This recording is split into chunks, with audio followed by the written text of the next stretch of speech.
네, 이번 시간은 뉴스앤 파워 인터뷰 코너입니다. 오늘은 국민의힘 정미경 최고위원과 함께 전국의 주요 이슈와 현안들을 짚어보도록 하겠습니다. 위원님 어서 오십시오. 반갑습니다. 안녕하세요. 네. 먼저 행정안전부 안에 경찰국 신설을 둘러싼 논란부터 살펴보도록 하겠습니다. 관련 시행령안이 오늘 이제 국무회의를 통과를 했는데 일선 경찰의 반발이 점점 더 커지고 거세지고 있는 그 형국입니다. 전국 그 경찰서장 회의에 이어서 오늘 30일에 14만 전체 경찰 회의를 연다는 이야기가 이제 들려오고 있는데 국민의힘에서는 현재 이 상황 어떻게 바라보고 있습니까? 이거는 사실 이제 민주당이 지난번에 검수완박 법안을 통과시킬 때 어떻게 보면 그 예측될 수 있는 범위 안에 있었던 거라고 보여져요. 왜냐하면 지금까지는 그 경찰 인사를요. 그 솔직히 말씀드리면 청와대가 다 한 거나 마찬가지예요. 그 안에 민정수석과 정무수석이 다 해왔거든요. 그러니까 그 지난번에 아시겠지만 울산시장 선거 개입 사건이 왜 일어났겠습니까?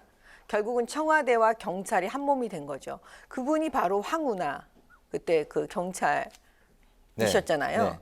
예, 그거에 개입하신 분들이에요. 근데 국회의원도 돼요. 그런 경찰의 현실이 그랬다니까요. 그런데 그런 경찰에게 모든 그 이 수사권을 다 주는 지금 검수완박 법안이 일어나 버린 거예요. 그러면 과연 그 부분에 대한 통제는 누가 할 것이냐? 그러면 통제를 아예 안 놓고 지금의 윤석열 대통령 청와대, 용산에게 다 인사권이랑 모든 걸 다 줄 거냐 이거예요. 그거에 민주당 의원들이 저는 찬성하시는지 일단 물어보고 싶어요. 그리고 두 번째 경찰에게 물어보고 싶어요. 지금 이 어떻게 보면 막 지금 반발하시는 분들한테 경찰들에게 물어보고 싶다니까요. 그럼 기존대로 그 청와대 정무수석하고 민정수석 지금 없지만 정무수석의 그 지위를 받겠느냐. 그럼 아니라고 할 거예요. 그러면 결과적으로 뭐냐면 그 사법부, 그러니까 사법 기능을 갖고 있었던 우리의 검찰에게는요. 어떤 희한한 일들이 벌어지냐면 이중적 지위를 줬습니다. 행정조직, 법무부 그 안에는요. 검찰국이 있어요. 검찰국이요. 네. 그래서 검찰국 안에 검찰과 뭐 1과, 2과 다 있어요. 네. 거기서 뭘 하냐면 검사 인사를 해요. 그러니까는 뭐냐면 검찰청 내에서 자기네들이 인사하도록 주지 않았어요. 법무부가 통제하도록 했다니까요. 그러면서 사법 기능을 갖고 있으니까 어떤 독립적인 그 의거를 그 검찰청법에 넣어준 거예요. 그러니까 이중적 기능을 사법하고 행정하고 두 가지 기능을 다 했던 거죠. 네. 그런데 지금의 이제 경찰은 뭐냐면 과거에는 행정 조직으로서만 생각을 했죠. 수사를 했지만 그건 완벽하게 지휘를 받았단 말이에요, 검찰에. 네. 그런데 지금 검수완박 법안으로 핵심은 뭐냐? 이제는 완벽한 사법 기능을 지금 하게 되어 버린 거예요. 그럼 과연 그럴 때는 당연히 통제가 들어가는데 그 통제를 어떻게 할 거냐? 그럼 그걸 베낀 거예요, 쉽게 말하면. 법무부 안에 검찰국이 있는 것처럼 행안부 안에 경찰국을 둔 거예요. 그래서 경찰국을 통해서 민주적 통제를 하도록. 이건 하나도 이상한 게 아니에요. 이 검수완박 법안 때문에 벌어지는 일이에요. 네. 한간에는 또 이상민 행안부 장관이 경찰서장 회의를 갖고 비유를 했는데 하나회에 12.12 쿠데타에 준하는 상황이다 이렇게 이제 언급을 해서 파장을 더 키웠다 뭐 이런 의견이 있습니다. 이 회의를 갖고 과거 이제 군사정권 쿠데타에 비유한 건 좀 과한 거 아니냐 이런 그 해석이 있는데 요 부분은 어떻게 보십니까? 국민들께서는 사실은 이게 뭔지 잘 모르실 거예요. 이 속속들이 이 내용을.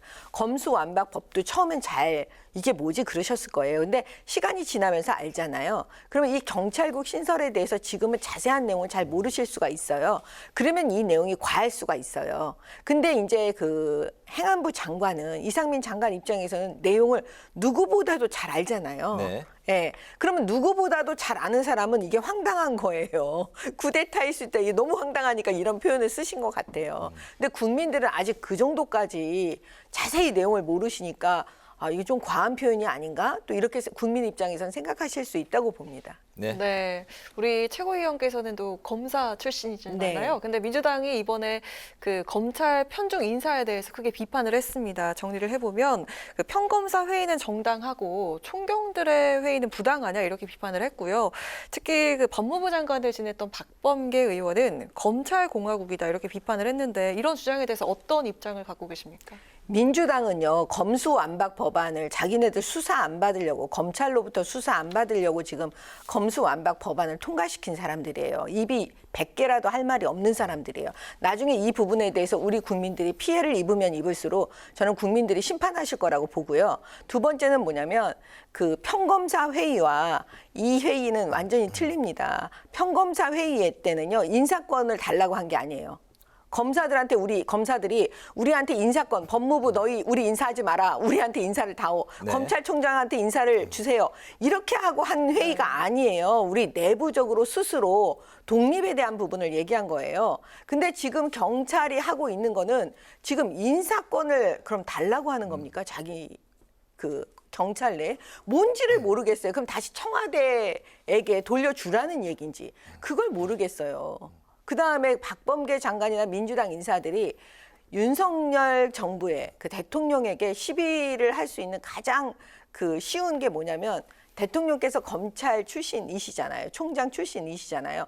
그러니까 무슨 일만 일어나면 다 검찰공화국이다. 낙인을 막 찍는 거예요. 네, 프레임을 걸면서. 물론 처음 지금 초창기이기 때문에 2달 정도 됐잖아요. 이제 3달째 들어가는데 네. 그 검찰총장 출신이니까 인사에 있어서 검찰 출신으로 조금 더 다른 정부하고는 다르게 더 많이 했을 수는 있지만 그거 가지고 막 검찰공화국이다 이렇게 하는 거는 그 민주당이 그 검수완박 법안을 통과시켜 갖고 초래되는 이 모든 혼란을 그들이 그거에 대해서 책임지는 목소리 내지는 반성하고 사과하는 목소리를 내지 않고 오히려 그걸 기화로 공격하고 정부를 흔드는 이런 건 국회의원으로서의 기본 도리가 아니라고 봅니다. 알겠습니다. 한동훈 법무부 장관이 오늘 그 윤석열 대통령과 이제 독대를 하면서 업무 보고를 했는데요. 이 자리에서 8.15 광복절 특사 이제 규모, 범위, 원칙 등이 이제 거론이 될 걸로 예상이 되면서 이제 언론의 관심을 받았었는데 본인은 사면 관련 언급은 없었다 이렇게 이제 이야기를 했습니다. 이명박 전 대통령과 이재용 부회장의 복권 그리고 김경수 전 경남지사 가석방 각각 좀 그 국민의힘의 입장은 어떤 건지 궁금합니다. 국민의힘 입장은 글쎄요 아직까지 이제 뭐 대통령께서 뭐 구체적인 걸 말씀하시지 않았기 때문에 저희가 그 지금 국민의힘 입장은 지금까지는 없는 것 같아요. 네. 근데 이제 개인적으로 제가 좀 대답을 해드리면 그 이명박 대통령은 지난번에 박근혜 대통령 사면 문재인 대통령이 하실 때 두 분을 분리시켜서 하는 것 자체가 저는 좀 맞지 않다고 생각을 했어요. 물론 그분들께서는 뭐 국민 여론을 얘기하시지만 그거는 핑계에 불과하고 두 분 다 연로하시고 사실 네. 건강에 문제가 있었기 때문에 그렇게 한 건 너무 아니다 이렇게 보고요. 그 다음에 그 이재용 이제 그 부회장에 대해서는 지금 경제 상황이 너무 안 좋으니까 어떻게 보면 그 다음에 이재용 회장 입장에서는 경제인들이 사실은 경제인들 잘못이라고 말하기도 어렵습니다. 늘 정치 권력하고 있으면서 이제 피해를 보는 부분도 있기 때문에 그래서 이번에는 사실은 이제 사면을 하는 게 맞다. 저는 그렇게 보고요. 이제 김경수 전 지사에 대해서는 이분이 같은 선상에 있는 건지 일단 의문이에요. 이명박 대통령하고 같은 선상에 있는 분인지 네, 좀 부정적이라는 말씀이에요. 예, 아닌 것 같아요. 그거는. 그 다음에 그 지금 현재 그 당시 그 안철수 후보 지금의 의원께서 가장 피해를 많이 보신 분이기 때문에 그분이 과연 그거에 대해서 어떻게 생각하실지도 궁금하고 그다음에 국민들께서 이거는 민주주의를 어떻게 보면 왜곡시키는 가장 큰 범죄거든요. 그러니까 이런 부분에 대해서 과연 지금 이 시기에 용서가 되는지 그것도 잘 모르겠고 이렇게 김경수 전 지사를 사면한다고 그래서 그게 통합이 되는 건지 저는 그것도 잘 이해가 좀 안 됩니다. 네. 네, 이제 당내 상황 짚어보도록 하겠습니다. 어제 지도부가 국민의당 몫으로 배정됐던 그 최고위원 2명에 대한 선임 절차를 밟기로 했습니다. 근데 지금 이 대표가 반대했던 사안에 대한 거잖아요. 근데 지금 자리를 비우고 있기 때문에 이게 이 대표 지우는 게 아닌 이 대표 지우기에 나선 것 아니냐라는 평가가 있는데요. 이번에 최고위가 임명 절차를 진행하기로 한 이유가 무엇입니까? 이제 더 이상 끌기가 조금 어려운 거예요. 시간적으로. 그렇기 때문에 이제 합당 그 절차를 밟았고 했기 네. 때문에 약속을 했고 했기 때문에요. 그거는 이제 그 시간적으로 이제 더 이상 끌지 못하니까 그냥 절차대로 하는 겁니다. 네, 알겠습니다. 그 정 최고위원께서 이준석 대표에게 6개월 후 돌아오라 뭐 이렇게 이제 당부를 하면서 당 중앙윤리위 결정에 불복하지 말아달라는 그런 그 말씀도 하셨던 걸로 압니다. 현재 그 전국을 돌면서 당원들과 이제 접촉을 하고 또 만남을 이어가고 있는 이준석 대표인데 차기 국민의힘 당대표 적합도 여론조사에서 계속 1등을 기록하는 그런 결과가 나오고 있습니다. 그렇기 때문에 내년 당권에 다시 이제 재도전할 수 있다. 그런 이제 가능성에 대한 그 이야기가 나오고 있는데 최근 그 이준석 대표 행보 어떻게 바라보고 계시고 앞으로 이준석 대표에게 또 하실 말씀이 있으시다면 어떤 말씀이 있으실까요? 그때 당시 이제 윤리위에서 그 징계가 내린 게 새벽이었습니다. 네. 그래서 이제 그날 오후에 사실 이제 당의 혼란을 수습하기 위해서 그 원내대표 주재로 그 최고위원들이 모여가지고요. 당원 당규 검토 끝에 이제 직무대행, 원내대표 직무대행 체제로 이제 가기로 결정을 받거든요. 네. 그래서 이제 그날 그 이준석 대표를 빨리 만나야 되겠다는 생각을 했습니다. 왜냐하면 그 이 혼란을 수습하는데 이 대표도 동의를 좀 해줬으면 좋겠고, 네. 그다음에 이제 그 당시 그 마음이 복잡했을 거예요. 그분 입장에서는.